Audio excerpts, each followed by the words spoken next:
Good morning here in the UK, lovely members of my Banquet of Life group, and I have a very special guest. I'm very honoured that she said yes to me, so I reached out to her, I think on LinkedIn of all places, so it's a platform I've been sort of rediscovering, I suppose. I've used it in various corporate jobs, but in terms of self-promotion or promoting myself as a coach and as a therapist, it's a new avenue for me.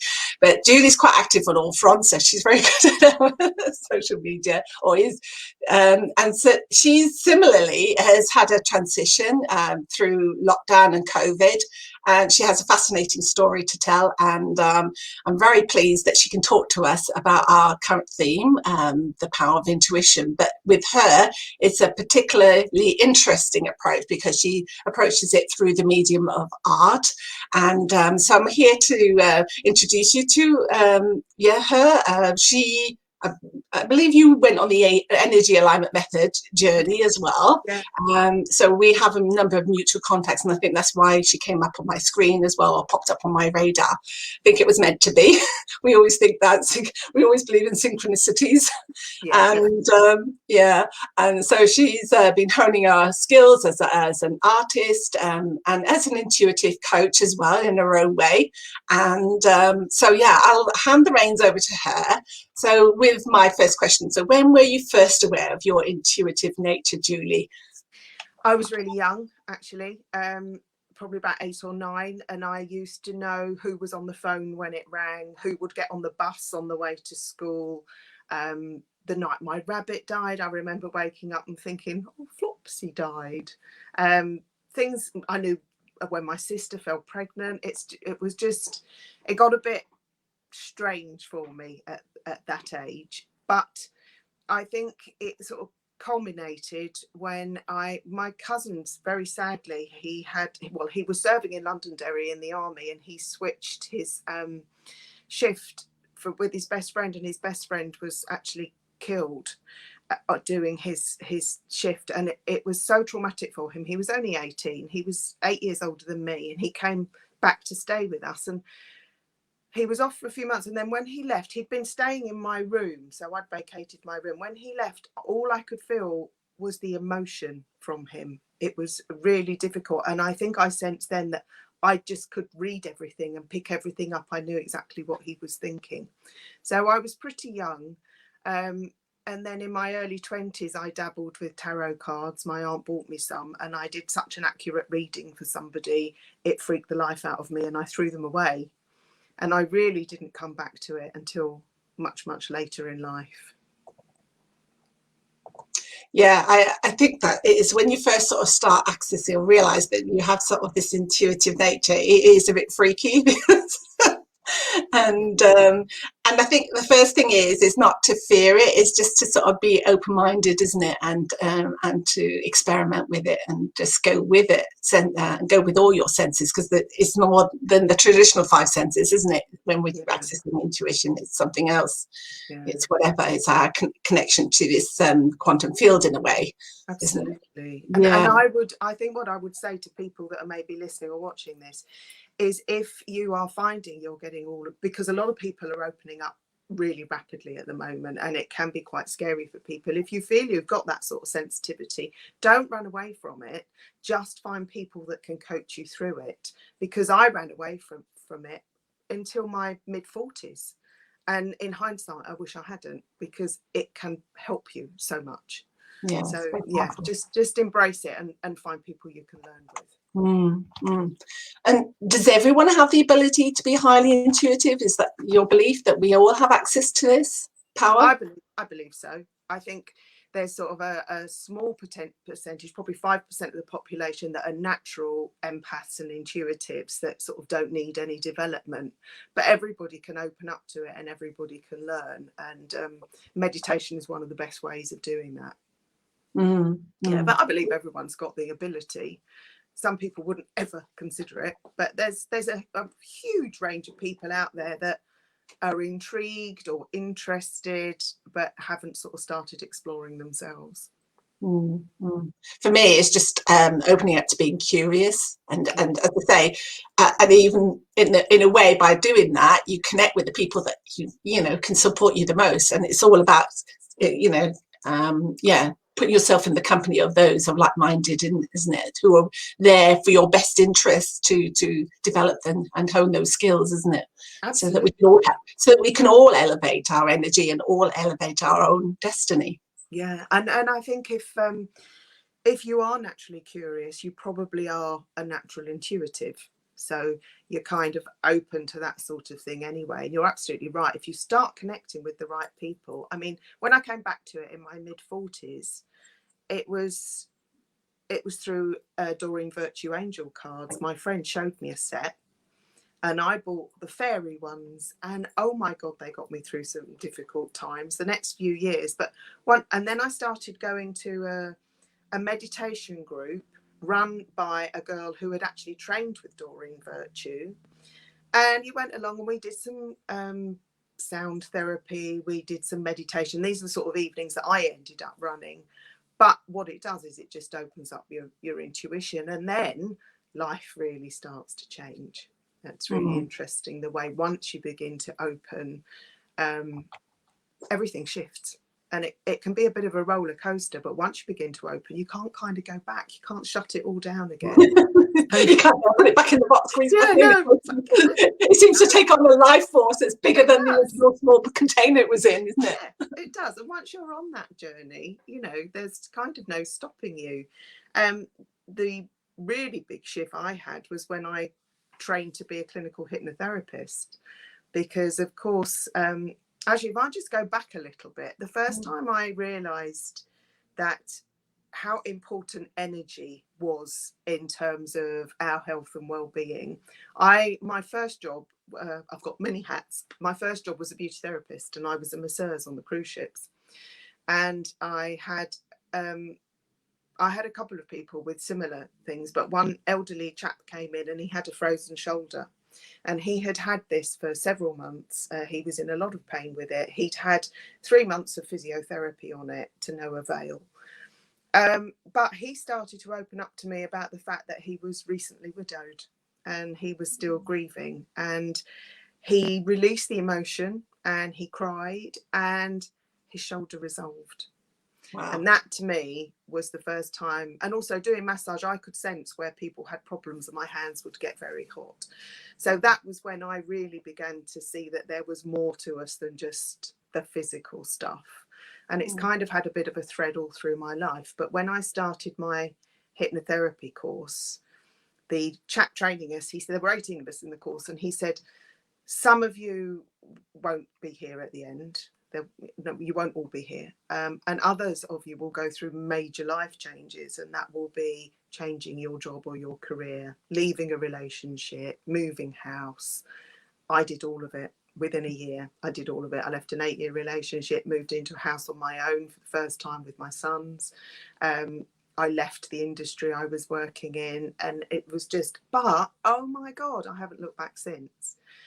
But any form of sort of meditation or energy exploration that you do, it can be very scary to start with, because you think you've got to make some really hard decisions. But when you start doing the energy work, the decisions kind of go away. Life moves for you. It happens. Yeah, it guides you along. You're on a current, isn't it? Yeah, it's incredible. And you know, if you, I'll give you an example. I was working with a chap and his wife was an alcoholic, and he was incredibly trapped. He just didn't know how to get out of it. And his fear was that she would be so difficult and he'd lose everything he'd spent his life saving for, and he was terrified. But when he started to do the energy work, what actually happened was his wife broached the subject of breaking up, and it was very amicable, and it all flowed, and he found somewhere to live. And it's just what happens when you start to do the work. Yeah, that's very, very interesting. And I think the reason why we get stuck is because we don't allow that to flow. We don't allow that sort of sense of trust and going with it, go with our sixth sense, whatever, or intuition, isn't it? And then we then submerge ourselves in all these like doubts and limiting beliefs and fears. Yeah, it's so hard to get out of your head, which is why meditation, and not just meditation, this is where the art comes in. Yeah. Any form of activity that completely absorbs you, like Yeah. yoga or Pilates, or, you know, some people it's walking the dog, you know, or anything. For me, it's art, because I can't think about anything else when I'm painting. Yeah. So yeah, that was my next question. So how's art Yeah. helps you tap into your intuition and hone it, you know? So is it because you're literally so immersed in that creative flow? Yeah, it's my safe space. And, you know, I'm not saying that my life has been straightforward or easy. I was actually off work because I got made redundant in March this year, but last year I was actually off work for 8 weeks with stress. I painted the whole time, and I think it was having that time really sort of shifted my life towards manifesting my redundancy, and it gave me the opportunity to know that my work, people liked it, and that I could actually sell it, and I could make a living from it, and I could teach it. I love teaching. But it's, yeah, life's not without its hurdles by any stretch of the imagination, even when you start doing this work. But at least you have the tools and know how to manage things. And I knew that painting, even being out in nature and painting, is so good for the soul. Spending a few hours playing with colour, you don't need any skills. Play with colour. It's like taking you back to a child. I was going to say that, because what happens if you've got a child who's not even interested in picking up a colouring pencil or a paintbrush?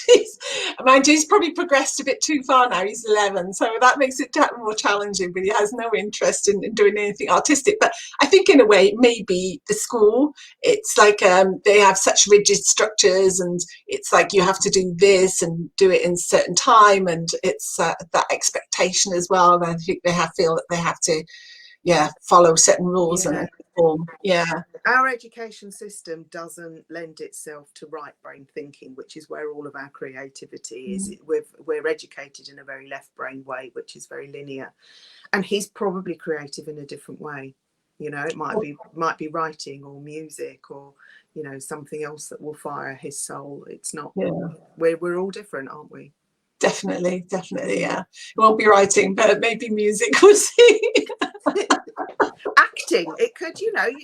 I mean, the thing is, there is a bit of a line of acting in our family. So my dad was a bit of a thespian, and my brother and sister went to Amdram, and I did drama O level, and my son also did some acting. He went to a stage school, so yeah, maybe, but who knows? Yeah.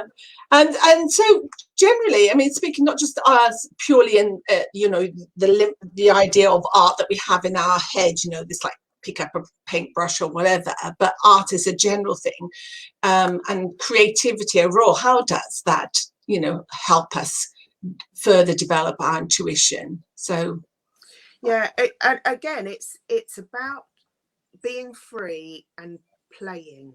I talk about finding your joy, and if you ask people, you know, what do you do that brings you complete joy, that you just lose yourself in, a lot of people don't know.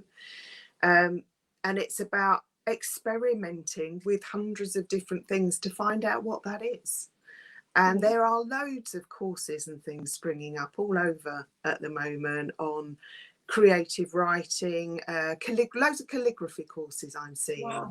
And I do soft pastel courses. We've got a creative centre near where I live, and they do 3 or 4 different classes a day, and they are absolutely inundated. You know, flower arranging, anything that you see that piques your interest, even if you're not even sure if it's creative, have a go, because what have you got to lose? You won't know if you like something till you try it, but when you try it, you'll know. And there's an analogy of somebody who's trying to make a decision, and they're sitting in a boat in the middle of a lake, and they can't decide which shore they're going to row to, so they don't row anywhere.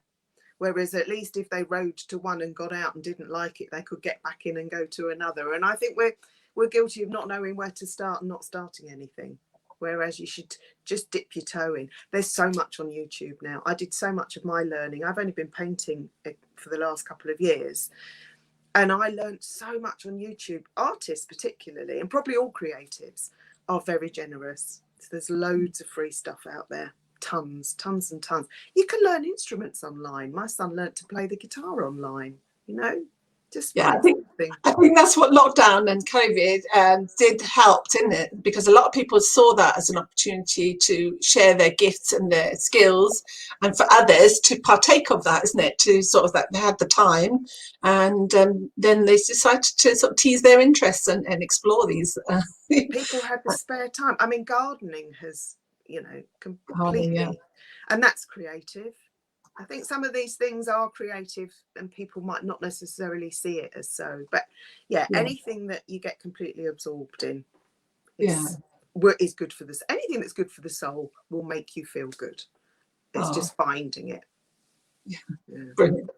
I've just noticed we've got a couple of users watching, members, sorry, watching. I've got, I think it's Barbara. I can't see her from her identity. She's not registered with StreamYard because she was asking me earlier, where can I watch this interview? And I said, it'll be live in the group. So I gave the link to the group. So yeah, you have found us correctly, Barbara. And it's not a replay. We are currently live. But if you want to go back afterwards and watch it from the beginning, if you missed the beginning, then please feel free to do so. So that's not a problem. So, and I think then it comes on to my next question. So what causes us to doubt our intuition? Is it just, I mean, we have touched on this earlier in the conversation. It's like when we let our, you know, limiting beliefs start bubbling to the surface again, isn't it? And attaching so much importance to them and, you know, and telling the subconscious that they matter when in fact they don't really. So what's your opinion on this? I think it can be difficult to recognize your intuition from your thoughts. I think that's the crux of it, and that's one of the great things I found with EAM is that you've actually got a tool that you can use for your decision making. But I've also found, particularly when I've been really stressed, you know, when you get up in the morning and there's so much to do, you don't know where to start. That's when I meditate, and it's not, I don't sit in a darkened room and go I teach, and I've done for quite a while mindful meditation. If you're not familiar with that, that is just about being completely in the moment. So you can do it with a cup of tea. You can actually sit and drink your tea, but rather than thinking about what shopping you've got to get or what task you've got for the day, you think about, how does the mug feel in my hand? What's the temperature like? What does it feel like on my lips? The taste, the texture. You lose yourself in every second of that experience. And you can do it in the shower. You think about the water, how the fragrance, all that sort of thing. But a great one to do in the morning it's called a body scan. And I can actually send you one I've recorded if you want for your members. Oh, you've got someone of your own, have you? Yeah. It's about 15 minutes. Yeah, because I teach guided meditations and things. But I find if I just take 10-20 minutes in the morning to switch my mind off using whichever meditation works for you, and again, there's loads on YouTube. Find somebody whose voice doesn't drive you mad. It's a good tip. The rest of the day flows. I don't actually have to make a decision because I'm kind of in tune. Does that make sense? Go naturally from one thing to the next. It doesn't really, there's no sort of cognitive process in a way. It's like it's just that intuitive flow, isn't it? You're in flow. Yeah, you're in flow, yeah. And then one thing moves almost like imperceptibly into the next step, you know? Yeah. Or go for a walk, or just do something to take you out of your head. Yeah. For me, the remedy has been walking a lot when I feel like, I'm just stuck in a rut, or I've got no creativity flowing to me, and sometimes sitting down too long, it causes stagnation and coagulation as well in your body, doesn't it? So it's like my feet get cold, and and obviously something happens. I don't get enough flow of blood, whatever, to the head, and the thing is just exercise and walking out, and obviously connection with nature is key as well, because that's a reminder of how abundant and creative we can be, because we are intrinsically part of this natural world, aren't we? Connecting with nature is vitally important. The number of times when I've been feeling a bit sort of stressed and my partner said, let's go out for a walk, and I'm like, I don't want to go for a walk, I've got too much to do. And then we go out, and sure enough I come back and I'm all but you do sometimes have to force yourself. Yeah. But Yeah. it's a wonderful switch off to reconnect with nature, because we're actually magnetic, aren't we? And if you stand on a beach or on the earth in bare feet, you automatically connect with that energy, and it replenishes you. Yeah. Yeah. Unfortunately, it's still very cold here in the UK. It's freezing, isn't it? I know. It's like end of March temperature. It's crazy, isn't But it? we went to a bluebell wood on Sunday, and that was amazing. Oh, yeah. And it's like that richness of colour, and you just realise how bountiful, how rich nature is. We forget that. We just carry on with our lives, you know. It's like on the treadmill, and we forget what's. And this is part of this mindfulness, coming back to being fully in the moment. And that's when we detach ourselves from all the anxieties of the past or the worries for the future, isn't it? And we just truly in that moment. Yeah. And if you think about it, we are surrounded by electrical waves in, you know, all the devices that you think, how many devices are plugged into your internet in any one time in your house? They are all vibrational waves that impact our energy. If you're outside, you're away from them, and you can get the natural vibration that replenishes you. So yeah, depletes your energy, the electrical things. Yeah, sure. Yeah. So yeah, I was just I suppose, were there any times certainly in the recent history, because obviously you've had a lot of challenges with being made redundant, whether you sort of caused that yourself or not, which you believe you have.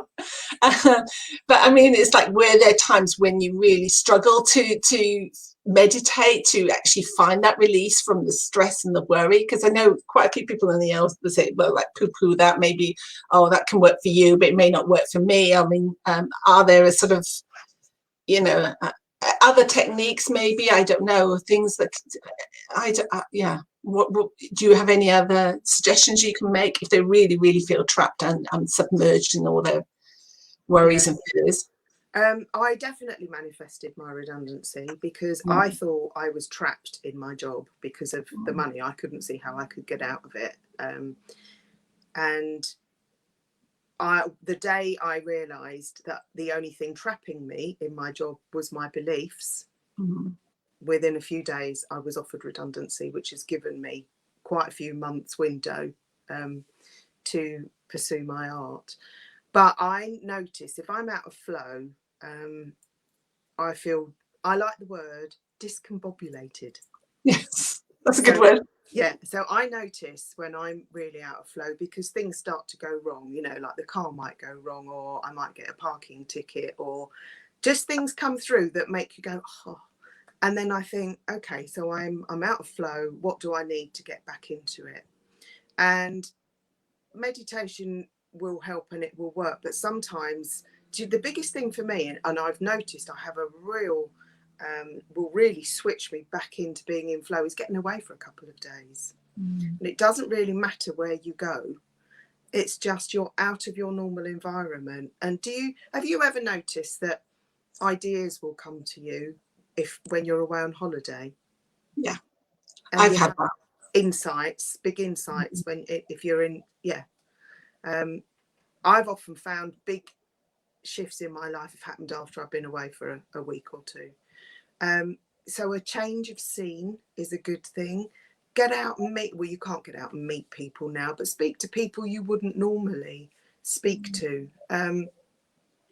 Changing your vibration. There's a great book, Esther and Jerry Hicks Abraham, Ask and It Is Given. And it basically teaches it's the fundamental rules that underpin the story of The Secret, about manifesting and being in flow, and how to be in flow and how to not be in flow, and how to recognize. So our emotions are a barometer of whether we're cruising down life in the direction of our sort of soul purpose and passion. And anything that comes into our life that makes us feel a bit negative means we're sort of trying to paddle upstream. And in the back of the book, Ask and It Is Given, there are exercises that you can do that basically can raise your vibration by recognizing what your thoughts are and changing them. And not changing them from negative to positive, but just changing them. They refer to it as to a better feeling thought. Really powerful stuff. And I would recommend all of their work. And they've got a YouTube channel as well. But it's a bit deep if you haven't read the basic books, to start with the fundamentals of Ask and It Is Given, and it's a great tool to have. Yeah, I bought a couple of their sort of I think it's Into the Vortex or something like that. Yeah. But yeah, but I haven't read that one, so I think that'll be definitely on my next list, or next on my list, or a reading list. Yeah. Yeah, there's The Power of the Subconscious Mind is another one. I can't think of the author. And Think of and Grow Rich by That's Dr. Hill. Joseph Murphy, isn't it? The Power of the Subconscious Mind. Is Yeah. it? Yeah, Think and Grow Rich by Napoleon Hill. And there's a great suite of books by Dr. David. Oh, I can't think of his name now. I might have to send you the link, but he was a scientist with one of the big pharma companies. It's not the Dr. David Hawkins thing, is it? No, it's not David Hawkins. Hamilton, Dr. David Hamilton. So he was a research scientist with one of the big drug companies that I used to work for, and he got so intrigued by the power of placebo effect. He left and spent the last sort of 25 years writing books and researching the power of the subconscious mind over the body, and all energy and all that sort of thing. And he writes really nicely. They're easy reads. He's a great speaker. He's got lots online that you can look as well. But it's really nice to have it communicated with all the evidence behind it, because they don't teach metaphysics in school, and metaphysics is the underlying science behind the universal laws and the power of manifesting, but they don't teach it in school. But it's much more mainstream now. There have been programs on the BBC about it, but it's just knowing where to go to find all this out. Yeah, and starting in the right place as well, because it doesn't make it easy for us to understand. Sometimes it can be a little bit over our heads. So that's when I'd recommend the book and the video, The Secret, which is on Netflix, but not The Secret, which is the romantic film, but The Secret with the big red S. Yes. Because I enjoyed her book called The Power, actually, very much. Yeah. So that's but I suppose it's just an extension of that, isn't it? It's the same sort of themes and concepts. Yes. Yeah, just expanding on it. Just expand on it. Yeah, brilliant.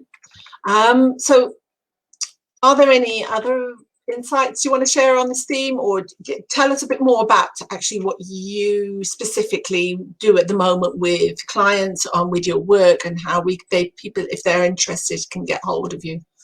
Okay, so at the moment, because it's very early days in my art career, and I'm actually doing a course that's supposed to sort of take a year, but I'm fast tracking it because I've got a bit of extra time, but it's allowing me to learn new skills, new techniques, new mediums that I hadn't actually discovered.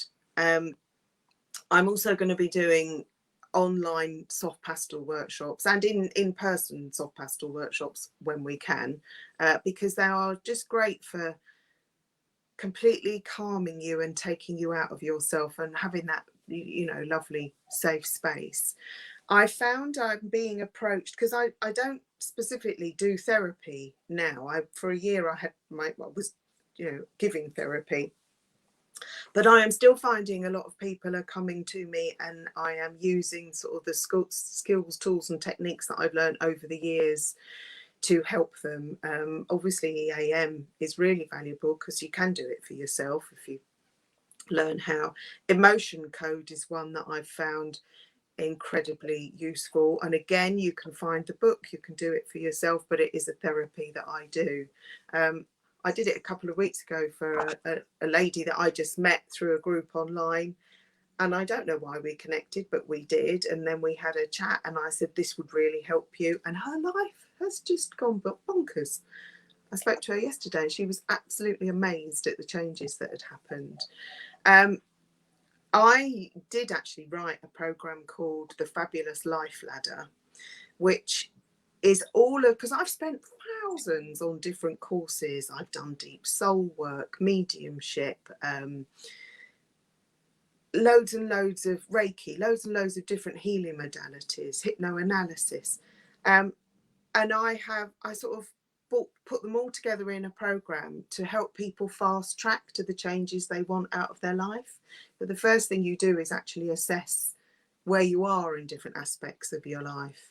So I'm still in the throes of putting it all together. But if people are interested, if you find me on Facebook, Julie Walsh or Julie Swan Art, I've got to decide if I'm going to stick with Julie Swan Art or do Julie Walsh Art. I'm in a bit of a flux at the moment with that. But find me, Julie Walsh or Julie Swan Art, DM me, and then when I'm putting the program together, I'm going to be putting a Facebook group together, and you can begin to follow and learn some bits and pieces as I go, because it's such useful stuff to share, because some of the small things are so valuable that people can pick up, and I've got so much in my head.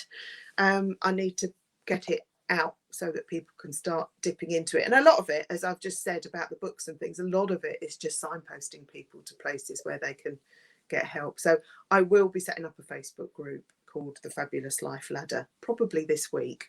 But in the meantime, just DM me. I'm on Instagram as Julie Swan Art. I'm on Facebook as Julie Swan Art. And so we got a thumbs up for the Swan name. Yeah, it's funny, isn't it? Because it's my maiden name and I absolutely love it. I think it's very poetic. It's quite a poetic name, and it's like it just sort of like that. It symbolises grace and flow. They're elegant, aren't they? Yeah, and but it's my maiden name. So what gets confusing is if I'm registering for things like exhibitions, or if I want to enter competitions and they say, "What's your name?" My name is Julie Walsh. But it's my married name. I've been divorced 20 years, so I could go back to Swan, but then I've got thousands of connections on LinkedIn who know me through my old career as Walsh. So it's all a bit. But the thing is, I think you can create that as a business entity, and you are still Julie Walsh. Do you understand? Yeah, but it is confusing for people. So I'm either going to have to change my name to deed poll back to Swan. Somebody said do Julie Swan Walsh, and then you can gradually drop the Walsh, which is what the big companies like KPMG did. You know, they just kept merging and then dropping a name, didn't they? Yeah, that's a possibility. But I like check with the sway. My son bought me this for Mother's Day. Oh, that's pretty. Yes, a swan. Beautiful. Yeah. Lovely. I would like to stick with the Swan. And also, when I got married, I was the third Julie Walsh in my husband's family. I had two sister-in-laws called Julie Walsh. Crazy. Bizarre.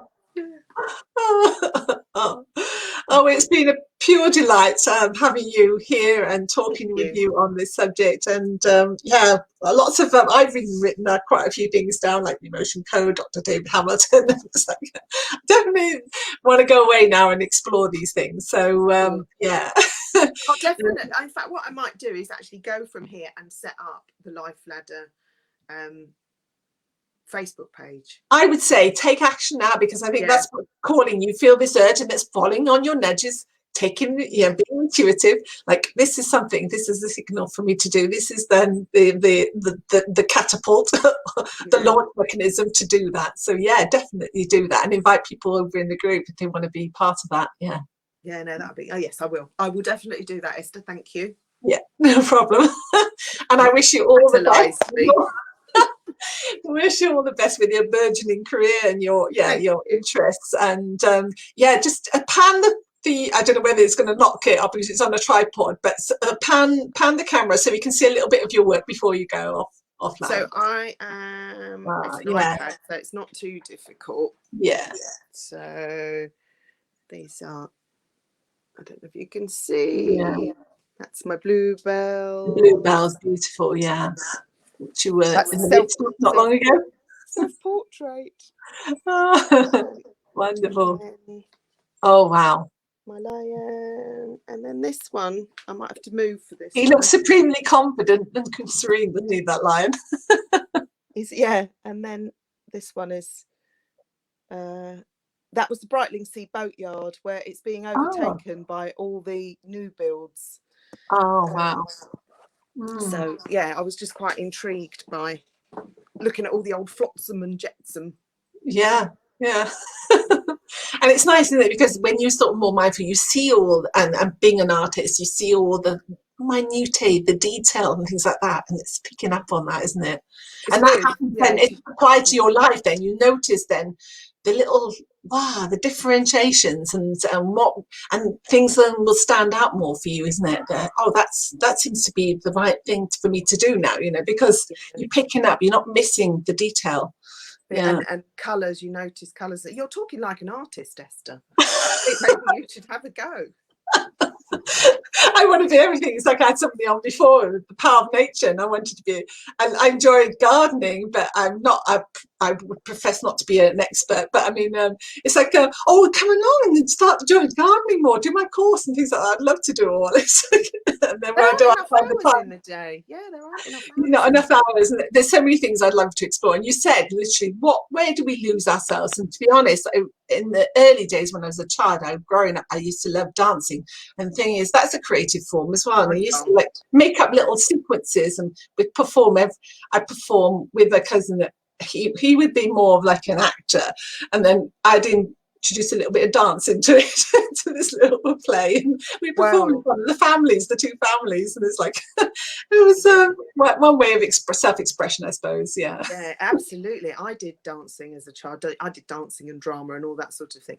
But in actual fact, I went back to dancing in my late 40s when I moved into this house and became single again, and I learned to Lindy Hop, and that's where I met my partner.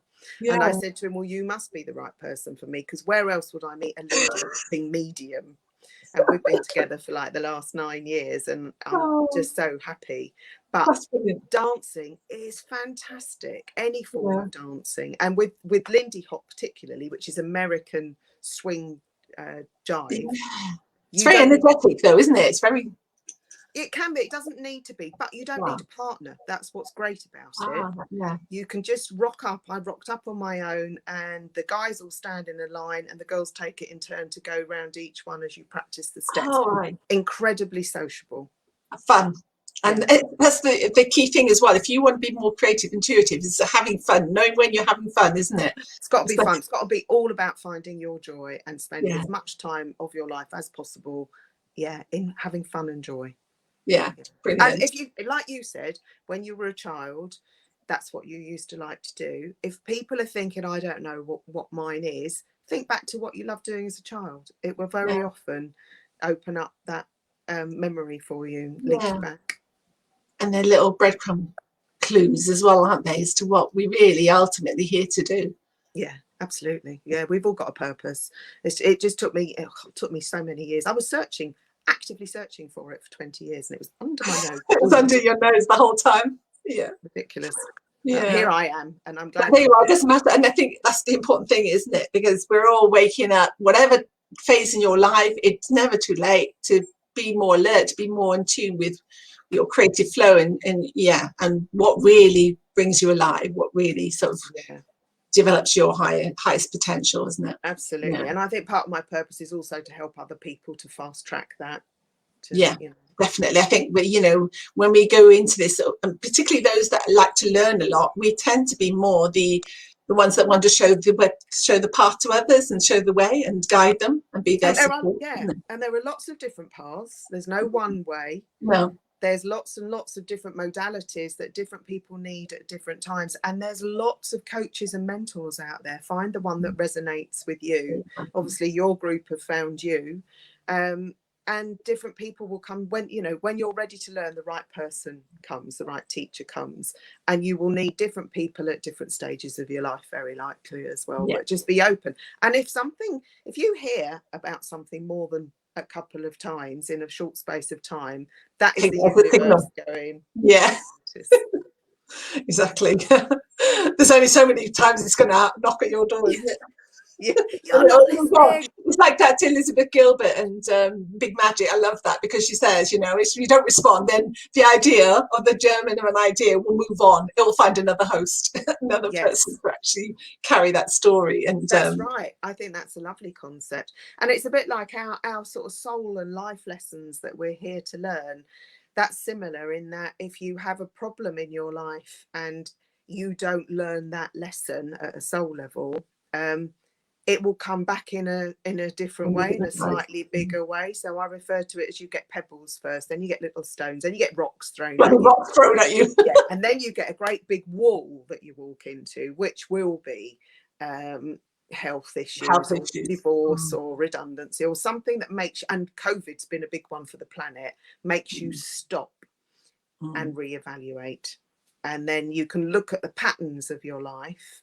Doing a timeline is very good. You can look at the patterns of your life and see what it's trying to tell you. Yeah. Oh, I must get this Facebook. I must get this Facebook page set up with them, because brilliant. timeline. Okay. Thank you so much, Julie. It's been a real pleasure, and you've been a gem. And really enjoyed this conversation, and hopefully others who watch this, if not obviously on the live, but on the replay, will enjoy it and take some real nuggets of wisdom from this as well. And hopefully will then spur them on to investigate and learn how to connect with their intuition and their creative source. Yeah, well, if anybody watches, I'd love feedback if they take something away and find it valuable. That would be great. Yes, thank you. If you can do that, drop it in the comments and share the love. Share the love. Thanks very much. Thank you. Bye-bye, everyone. Thanks, Esther.